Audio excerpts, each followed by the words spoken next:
લખમણ ઘડીક તો એ ઉભાર્યો મારા વીર ગોળવાની વાઘુ સમજાલો કરવી મારે રાઘવ દલડાની વાત તો ભાવ રથને હાલો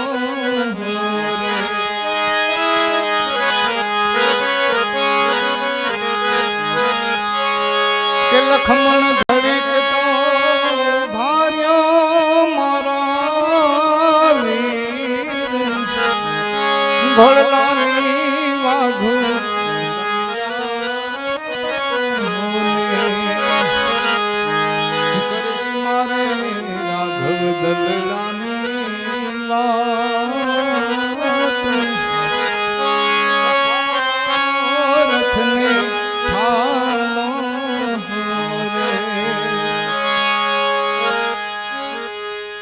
ચૌદ વર્ષના વનવાસ પછી ભગવાન રામ અને સીતા એ અયોધ્યાની પાવન ભૂમિ ઉપર પગ મૂકે છે ત્યારે વ્યાકુળ અને અધીરા બનેલા નગરવાસીઓ એની આંખમાં આંસુડાની ધારું છે.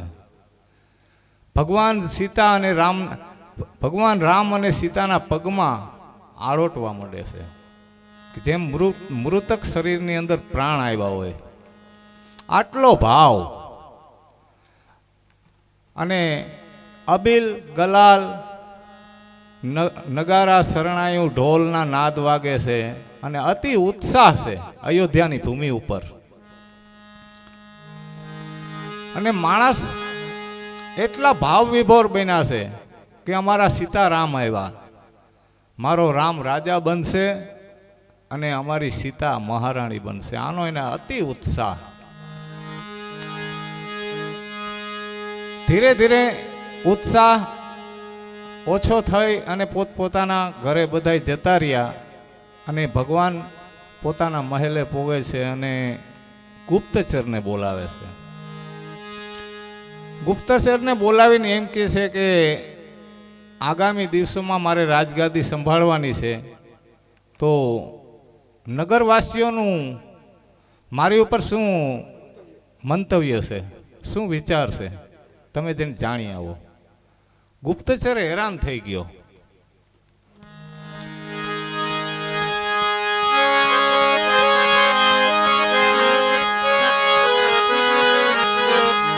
કે ભગવાન રામ આ નજર સામે હમણાં હજી જોવે છે કે લોકો આટલા ભાવ વિભોર છે, આટલા પ્રેમાળ છે, પગમાં આળોટે છે અને તોય એની પર શંકા કરે છે.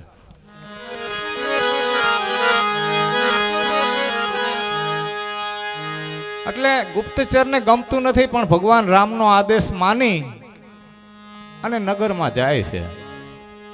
2 કલાક પછી પાછો આવી અને ભગવાન હમી નજર નથી મેળવતો, નીચું જોઈને ઊભો રહી જાય.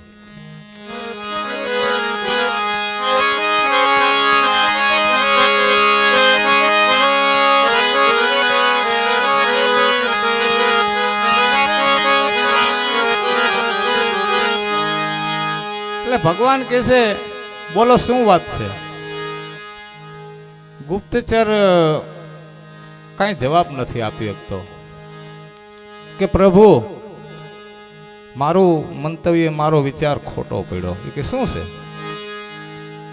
કે અયોધ્યાની નગરીમાં હું તપાસ કરવા જતો હતો તો ત્યાં એક ચોક હતો, ત્યાં એક પતિ પત્ની બે ઝઘડો કરતા હતા. પત્ની વિલાપ કરે છે એના પતિ પાસે કે પ્રભુ મારા સ્વામી, મારી મજબૂરી હતી કે હું એક રાત રહી ગઈ અને મને ક્ષમા કરો. પતિ મોટે મોટે અવાજે ચિલ્લાઈને રાયડું પાડીને કહે છે કે હું રામ નથી. જેની પત્નીને અસુર ઉપાડી જાય અને એના રાજ્યમાં રાખે અને પાછા રામ હસતા હસતા સાંભળી લે એવું રામ નથી.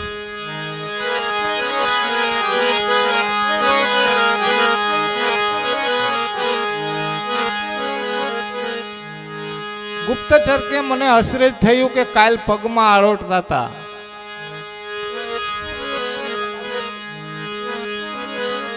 ભગવાન રામ એમ કહે છે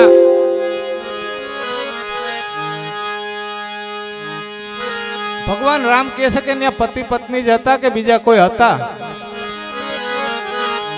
એટલે ગુપ્તચર કે મહારાજ આખે આખું નગર ત્યાં ભેગું થયું હતું. કે કોણ હતા? કે કાજી આ તમે સવારમાં આવ્યા અને તમારા પગમાં આરોટતા હતા, રોતા હતા, કલ્પાત કરતા હતા કે સીતારામ વગેરે અમને જરાય હાલે નહીં. એ બધા મોજથી તમારી આલોચના સાંભળતા હતા.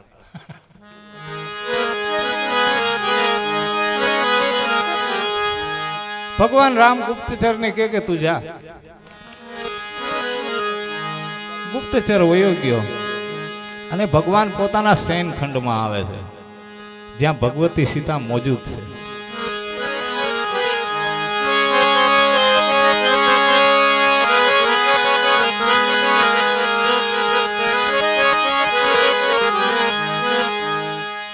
ભગવાનને વ્યાકુળ જોયો અને ભગવતી સીતા પૂછે છે કે સ્વામી શું વાત છે? આ તમે એટલા વ્યાકુળ કેમ દેખાવ છો? એટલે ભગવાન રામ એક જ વાત કરે છે કે મારે ગાદી ઉપર આરૂઢ થવું નથી, મારે ગાદી ઉપર બિરાજમાન નથી થવું. એટલે ભગવતી સીતા કહે છે કારણ શું છે મહારાજ? કે પ્રજાજનોમાં આપણા માટે સારા વિચાર નથી. એક પણ જનતામાં કે એક પ્રજામાં એક પણમાં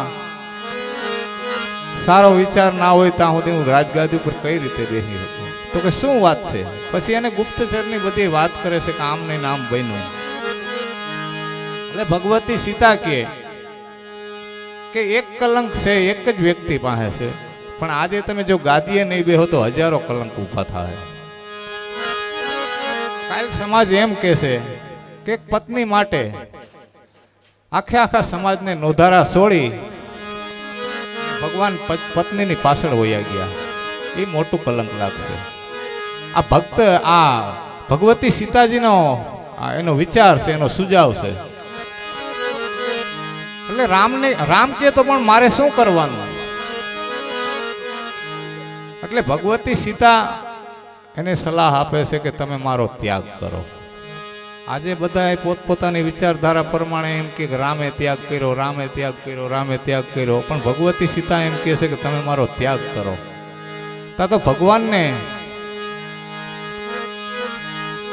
ખૂબ દુઃખ થાય છે કે હું ભગવતી સીતા વગર એક મિનિટ નથી રહી ગયો અને મારે કઈ રીતે રહેવું?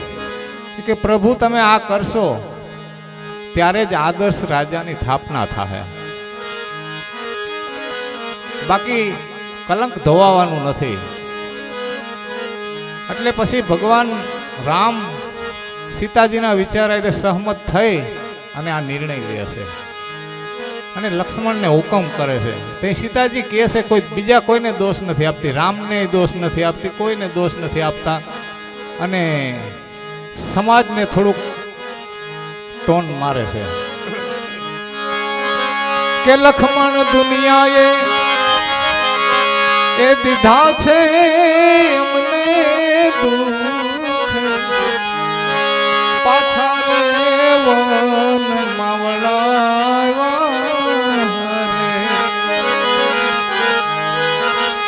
અને સીતાજી વિયોગી મારો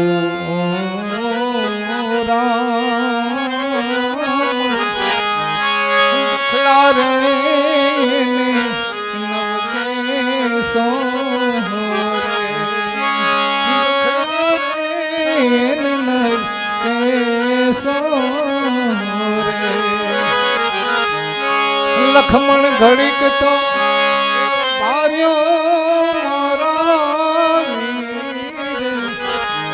ઘોડલાની વાઘુ તમે જાલો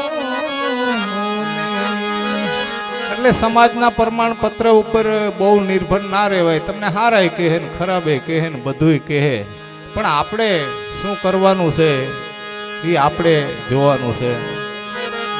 જય શ્રી રામ.